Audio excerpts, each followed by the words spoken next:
Puisqu'en août 2023, on nous parle des relations entre la France et l'Afrique, il existe même des pays qui pourraient ne plus vouloir vendre de l'uranium à la France. Si c'est la France qui est indépendante grâce à son nucléaire, mais son uranium, elle l'achète où? Elle l'achète en Afrique.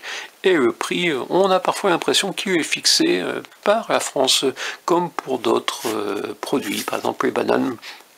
Est-ce que vous trouvez normal que les bananes qui viennent par exemple de Côte d'Ivoire soient vendues moins cher que les pommes qui sont récoltées à Montauban? C'est une question. Donc je vous parle des relations entre la France et l'Afrique sans donner la parole à M. Bolloré, j'aurais aimé l'interroger. Chaque nation a essayé de dépecer l'Afrique, page 180 donc de ce livre de Théodore Monod de Terre et Afrique, Terre et ciel. Le principe qui régissait alors notre relation avec l'Afrique était simple. Il fallait que cela rapporte, chaque colonie devait dégager des profits. Quant à l'instruction, sous des dehors généreux, elle masquait en réalité une volonté de former des auxiliaires. Il fallait avoir à portée de main des adjoints, des instituteurs, des commis, des aides médicaux, etc. Et il est alors très difficile de porter un jugement global sur la colonisation. Après les indépendances, en tout cas, les choses ont changé radicalement. On se demande finalement si tout a vraiment changé radicalement.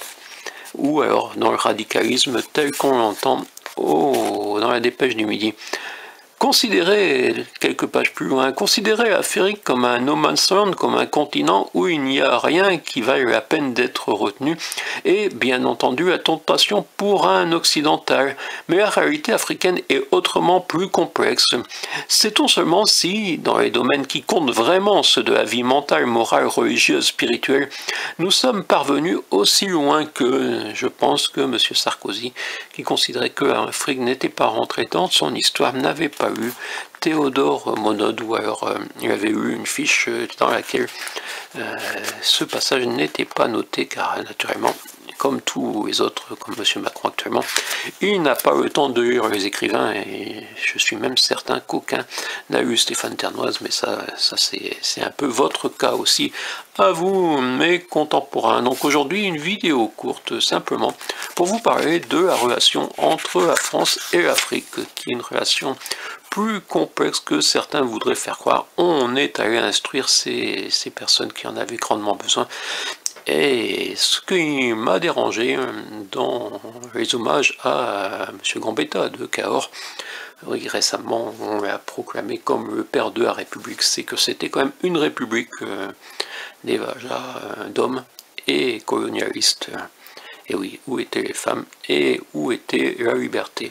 Et quant au général de Gaulle, certains veulent nous faire passer pour un homme qui fut du côté des libertés, il aimait tellement les libertés qu'il voulait les interdire à ceux qui devaient rester nos colonies, pas seulement en Afrique, mais on peut aussi parler du Vietnam, si, revenez dans les années 45-46, au Vietnam par exemple.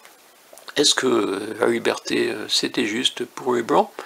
Selon M. de Gaulle et selon peut-être ceux qui se déclarent toujours gaullistes, car certains osent réécrire un peu l'histoire pour faire croire que M. de Gaulle fut toujours du côté des libertés. Mais pour cela, sur le sujet des libertés et du général de Gaulle, je vous renvoie à Georges Simenon, qui fut un témoin de cette époque, contrairement à M. Pradier.